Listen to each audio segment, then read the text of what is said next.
Hi friends, welcome to Telugu defence news. ఇక టాపిక్లోకి వెళ్తే ఒక ఈవెంట్ ద్వారా డిఆర్డిఓ 250 కిలోమీటర్స్ కన్నా ఎక్కువ రేంజ్తో ఒక సర్ఫేస్ టు ఎయిర్ మిసైల్ని అంటే ఒక లాంగ్ రేంజ్ ఎయిర్ డిఫెన్స్ మిసైల్ని డెవలప్ చేస్తుంది. ఈ మిసైల్ని షిప్స్లో డిప్లాయ్ చేస్తే మ్యాక్ 7 స్పీడ్తో ప్రయాణించే యాంటీషిప్ బలిస్టిక్ మిసైల్స్ని కూడా స్టాప్ చేయగలదని తెలుస్తుంది. డిఆర్డిఓ LRSAM పేరుతో S-400 టైప్లోనే 400 కిలోమీటర్స్ రేంజ్ ఉన్న ఒక ఎయిర్ డిఫెన్స్ సిస్టమ్ని డెవలప్ చేస్తుంది. ఇందులో 3 రకాల మిసైల్స్ ఉంటాయి.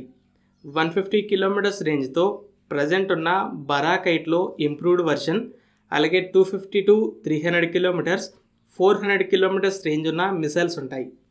వీటిని కేవలం ల్యాండ్ పైనే కాదు, వార్షిప్స్లో కూడా ఎయిర్ డిఫెన్స్ కోసం డిప్లాయ్ చేస్తారు. ఈ మిసైల్ LRSAM సిస్టంలోదే కావచ్చు.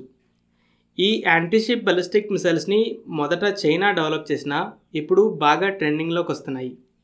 ఈవెన్ హూదీ రెబల్స్ కూడా ఇలాంటి మిసైల్స్ని రెడ్ సీలో షిప్స్ మీద ఉపయోగించారు. దీంతో వార్షిప్స్లో కూడా బలిస్టిక్ మిసైల్ డిఫెన్స్ అనేది అవసరం అవుతుంది. Already India last year naval BMDని టెస్ట్ చేసింది. ఇవి లాంగ్ రేంజ్ మిసైల్స్కి ఎగెన్స్ట్గా షీల్డ్ అవుతాయి. అయితే ఈ LRSAM నుండి వచ్చే మిసైల్కి డ్యూయల్ కేపబిలిటీ ఉంటుంది.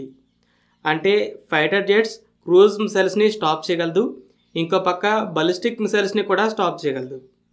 అమెరికన్ SM-6 స్టాండర్డ్ మిసైల్ 6కి ఇది సిమిలర్గా ఉంటుంది. SM-6 కూడా డ్యూయల్ కేపబుల్ మిసైలే. రేంజ్ అయితే 240 to 370 కిలోమీటర్స్ మధ్య ఎంతైనా ఉండొచ్చు. ఓవరాల్గా బలిస్టిక్ మిసైల్స్కి ఎగెన్స్ట్గా నేవల్ BMD అనేది అప్పర్ టైర్ డిఫెన్స్ అయితే LRSAM system lower tier defence అవుతుంది. ఫ్రెండ్స్, ఈ వీడియో మీకు నచ్చినట్లయితే లైక్ చేయండి. అలాగే మరిన్ని ఇంపార్టెంట్ డిఫెన్స్ అప్డేట్స్ కోసం మన ఛానల్ని సబ్స్క్రైబ్ చేసుకోండి.